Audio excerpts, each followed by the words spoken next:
Hi friends, welcome to my channel. ಇವತ್ತಿನ ವಿಡಿಯೋದಲ್ಲಿ ನಾನು ಮನೆಯಲ್ಲಿಯೇ ಧೂಪಗಳನ್ನು ರೆಡಿ ಮಾಡ್ಕೊಂಡಿದ್ದೀನಿ.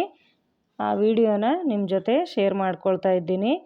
ನೋಡಿ ಎಷ್ಟು ಚೆನ್ನಾಗಿ ಹತ್ಕೊಂಡಿದೆ ಅಂತ ನೀವೇ ನೋಡಬಹುದು. ನಾವು ದಿನಾಲು ದೇವರಿಗೆ ಹೂಗಳನ್ನು ಬಳಸ್ತೀವಿ. ಹಾಗಾಗಿ ಆ ಹೂಗಳಿಂದ ನಾವು ಈ ಧೂಪಗಳನ್ನು ರೆಡಿ ಮಾಡಿಕೊಂಡ್ರೆ ನಾವು ದಿನಾಲು ಬಳಸಬಹುದು. ಒಂದು ದಿನ ಮಾಡಿಟ್ಕೊಂಡು ನಾವು ಒಂದು ತಿಂಗಳು ಕೂಡ ಅದನ್ನು ಬಳಸಬಹುದು.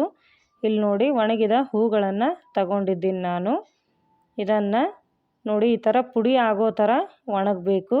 ಇದಕ್ಕೆ ಮೊದಲಿಗೆ ನಾವು ಲೋಬಾನನ ಹಾಕ್ಕೊಳ್ಳೋಣ.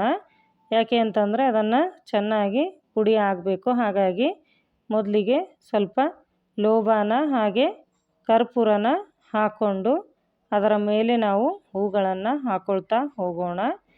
ನಾವು ಎಷ್ಟು ಆಗುತ್ತೋ ಅಷ್ಟು ಹಾಕ್ಕೊಂಡು ಪುಡಿಯನ್ನು ಮಾಡಿಕೊಳ್ಬೇಕು.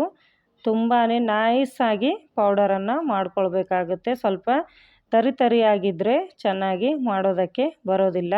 ಇವಾಗ ಲೋಬಾನ ಮತ್ತು ಕರ್ಪೂರನ ಹಾಕ್ಕೊಂಡಿದ್ದೀನಿ. ಅದರ ಮೇಲೆ ಹೂಗಳನ್ನು ಹಾಕ್ಕೊಳ್ತಾ ಇದ್ದೀನಿ. ಸ್ವಲ್ಪ ದೊಡ್ಡ ಕಡ್ಡಿಗಳು ಹಾಗೆ ದಾರ ಇದ್ದರೆ ನೀವು ಅದನ್ನು ತೆಗೆದುಕೊಂಡು ಹೂಗಳನ್ನು ಹಾಕ್ಕೊಂಡು ಇದನ್ನು ಪುಡಿಯಾಗಿ ನಾವು ತಯಾರು ಮಾಡ್ಕೊಳ್ಬೇಕಾಗತ್ತೆ. ನೀವು ಇದನ್ನು ದೇವರ ಮುಂದೆ ಕೂಡ ಹಚ್ಚಬಹುದು. ಹಾಗೆ ಬೆಳಗ್ಗೆ ನಾವು ಅಡುಗೆ ಮಾಡೋದಕ್ಕೆ ಅಡುಗೆ ಮನೆಗೆ ಹೋದಾಗ ನಾವು ಇದನ್ನು ಒಂದು ಹಚ್ಚಿಟ್ಕೊಂಡು ನಾವು ಅಡುಗೆ ಮಾಡೋದ್ರಿಂದ ತುಂಬಾ ಚೆನ್ನಾಗಿ ಪರಿಮಳ ಬರ್ತಾ ಇರುತ್ತೆ. ಹಾಗೆ ಸಾಯಂಕಾಲದ ಹೊತ್ತು ಕೂಡ ನಾವು ಹಚ್ಚಿ ಇಟ್ಟರೆ ಇದು ಏನೇ ಕೂಡ ಸೈಡ್ ಎಫೆಕ್ಟ್ಸ್ ಆಗೋದಿಲ್ಲ. ಮನೆಯಲ್ಲಿ ಚಿಕ್ಕ ಮಕ್ಕಳಿದ್ದರೆ ಈ ಪರಿಮಳ ತುಂಬಾ ಇಷ್ಟ ಆಗುತ್ತೆ. ನೋಡಿ, ಪುಡಿ ರೆಡಿಯಾಗಿದೆ. ಇವಾಗ ಒಂದು ಬುಟ್ಟಿಗೆ ನಾನು ಹಾಕ್ಕೊಳ್ತಾ ಇದ್ದೀನಿ. ಇನ್ನಷ್ಟು ಹೂಗಳಿವೆ, ಅದನ್ನು ಕೂಡ ನಾವು ಪುಡಿ ಮಾಡಿಕೊಂಡು ಇದಕ್ಕೆ ಹಾಕ್ಕೊಳ್ತಾ ಇದ್ದೀನಿ. ಇದನ್ನು ನಾವು ಹೂ ಹಾಕಿ ಇರ್ತೀವಿ ಅಲ್ವಾ, ಆವಾಗ ಹಾಕುವಾಗ ಒಂದೊಂದು ಸಲ ಮಿಕ್ಸರ್ ಜಾರ್ಗೂ ಕೂಡ ನಾನು ಲೋಬಾನ ಮತ್ತು ಕರ್ಪೂರನ ಹಾಕ್ಕೊಂಡಿದ್ದೀನಿ. ನೀವು ಲೋಬಾನ ಮತ್ತು ಕರ್ಪೂರನ ಎಷ್ಟು ಹಾಕ್ಕೊಳ್ತೀರ ಅಷ್ಟು ಅದರ ಪರಿಮಳ ಜಾಸ್ತಿ ಬರುತ್ತೆ. ಕರ್ಪೂರನ ಜಾಸ್ತಿ ಹಾಕಿದರೆ ಬೇಗನೆ ಅದು ಉರಿಯೋದಕ್ಕೆ ಹೆಲ್ಪ್ ಆಗುತ್ತೆ. ಹಾಗೆ ಅದು ಲೋಬಾನ ಹಾಕಿರೋದ್ರಿಂದ ಪರಿಮಳ ಜಾಸ್ತಿ ಬರುತ್ತೆ. ತುಪ್ಪ ಕೂಡ ನೀವು ಹಾಕ್ಕೊಳ್ಬೇಕಾಗುತ್ತೆ. ಇವಾಗ ನಾನು ತುಪ್ಪನೂ ಕೂಡ ಹಾಕ್ಕೊಂಡಿದ್ದೀನಿ. ಹಾಗೆ ಸ್ವಲ್ಪ ಗೋಮೂತ್ರನ ಹಾಕ್ಕೊಂಡಿದ್ದೀನಿ ನಾನು. ಅದಾದ ನಂತರ ಇವಾಗ ನಾವು ನೋಡಿಕೊಂಡು ನೀರು ಎಷ್ಟು ಬೇಕೋ ಅಷ್ಟು ಹಾಕ್ಕೊಂಡು ಕಲಿಸ್ಕೊಳ್ಬೇಕಾಗುತ್ತೆ. ನಮಗೆ ಧೂಪಗಳನ್ನು ಮಾಡೋದಕ್ಕೆ ಬರಬೇಕು, ಆ ಥರ ನಾವು ಇದನ್ನು ಕಲಿಸ್ಕೊಳ್ಬೇಕಾಗುತ್ತೆ. ನೋಡಿ, ಇಲ್ಲಿ ಸ್ವಲ್ಪ ಸ್ವಲ್ಪನೇ ನೀರು ಹಾಕ್ಕೊಂಡು ನಾನು ಕಲಿಸ್ಕೊಳ್ತಾ ಇದ್ದೀನಿ. ಹಾಗೆ ನೀವು ಇವಾಗೆಲ್ಲ ಶೇಪ್ ಮಾಡೋದಕ್ಕೆ ಅದು ಸಿಗುತ್ತೆ, ಆದರೆ ನಾನು ಅದನ್ನು ತರಲಿಲ್ಲ. ನಾನು ಕೈಯಲ್ಲಿಯೇ ಮಾಡಿದ್ದೀನಿ. ನೀವು ಮೋಲ್ಡ್ಗಳನ್ನು ತಂದು ಕೂಡ ನೀವು ಶೇಪ್ಗಳನ್ನು ಯಾವ ಶೇಪ್ ಬೇಕೋ ಆ ಶೇಪಲ್ಲಿ ಮಾಡ್ಕೊಳ್ಬಹುದು. ನಾನು ಕೈಯಲ್ಲಿಯೇ ಮಾಡಿದ್ದೀನಿ. ಫಸ್ಟ್ ಟೈಮ್ ಮಾಡಿರೋದ್ರಿಂದ 1-2-3 ಶೇಪ್ಗಳನ್ನು ಮಾಡಿದ್ದೀನಿ ನಾನು. ಆದರೆ ನಿಮಗೆ ಯಾವ ಥರ ಈಸಿ ಆಗುತ್ತೋ ಆ ಥರ ಮಾಡ್ಕೊಳ್ಬಹುದು. ಇದು ಮಾಡೋದ್ರಲ್ಲಿ ಏನೂ ಪ್ರಾಬ್ಲಮ್ ಬರೋದಿಲ್ಲ, ಯಾರು ಬೇಕಾದರೂ ಕೂಡ ಮಾಡಬಹುದು. ನೀವು ಒಂದು ಸಲ ಮಾಡಿ ನೋಡಿ, ತುಂಬ ಇಷ್ಟ ಆಗುತ್ತೆ. ಹೇಗೂ ಕೂಡ ನಾವು ದೇವರಿಗೆ ಧರಿಸಿದ ಹೂಗಳನ್ನು ಬೀಸಾಕ್ತೀವಿ. ಅದರ ಬದಲು ನಾವು ಬಿಸಿಲಿಗೆ ಒಣಗಿಸಿ ಈ ಥರ ಮಾಡಿ ಇಟ್ಕೊಳ್ಳೋದ್ರಿಂದ ಮನೆಯಲ್ಲಿ ಬಳಸಬಹುದು.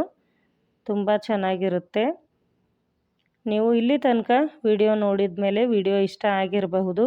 ವಿಡಿಯೋನ ಲೈಕ್ ಮಾಡಿ, ಹಾಗೆ ನಿಮ್ಮ ಫ್ರೆಂಡ್ಸ್ ಆ್ಯಂಡ್ ಫ್ಯಾಮ್ಲಿಗೆ ಶೇರ್ ಮಾಡಿ. ನನ್ನ ಚಾನಲನ್ನು ಹಿಂದೆ ನೋಡ್ತಾ ಇದ್ದರೆ ಸಬ್ಸ್ಕ್ರೈಬ್ ಮಾಡಿಕೊಂಡು ನೋಡಿ. ಇಲ್ಲಿ ನೋಡಿ, ಒಂದೊಂದಾಗಿ ನಾನು ರೆಡಿ ಮಾಡ್ಕೊಳ್ತಾ ಇದ್ದೀನಿ.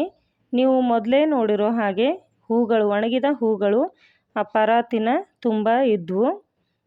ಹಾಗೆ ಇವಾಗ ಈ ಪರಾತಿನ ತುಂಬ ಕೂಡ ಇವು ಧೂಪಗಳನ್ನು ಆಗುತ್ತೆ. ಒಂದು 65-75 ಧೂಪಗಳನ್ನು ರೆಡಿ ಆಗಿದ್ವು ಅವತ್ತು. ಅವುಗಳನ್ನು ನಾವು 1 ಅಥವಾ 2 ದಿವಸ ಬಿಸಿಲಲ್ಲಿ ಒಣ ಹಾಕಬೇಕಾಗುತ್ತೆ. ಇವಾಗ ಬಿಸಿಲು ಜಾಸ್ತಿ ಇರೋದ್ರಿಂದ 2 ದಿವಸ ಹಾಕಿದರೆ ಸಾಕು. ನೀವು ಇನ್ನೂ ಇಡಬೇಕು ಅಂತಂದರೆ 3 ದಿವಸ ಇಟ್ಟರೂ ಕೂಡ ಏನೂ ಆಗೋದಿಲ್ಲ.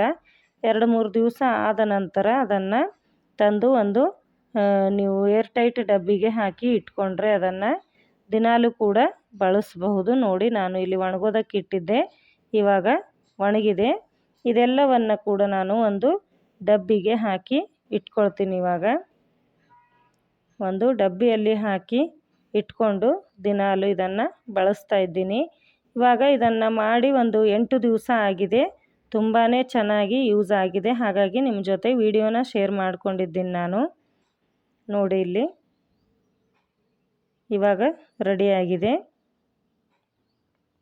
ಇದನ್ನು ಇವಾಗ ನಿಮಗೆ ಒಂದು ಹಚ್ಚಿ ತೋರಿಸ್ತಾ ಇದ್ದೀನಿ ಯಾವ ಥರ ಆಗುತ್ತೆ ನೋಡಿ. ವಿಡಿಯೋ ಇಷ್ಟ ಆದರೆ ಲೈಕ್ ಮಾಡೋದು ಮಾತ್ರ ಮರಿಬೇಡಿ. ಮತ್ತೆ ಸಿಗ್ತೀನಿ ಮುಂದಿನ ವಿಡಿಯೋದಲ್ಲಿ.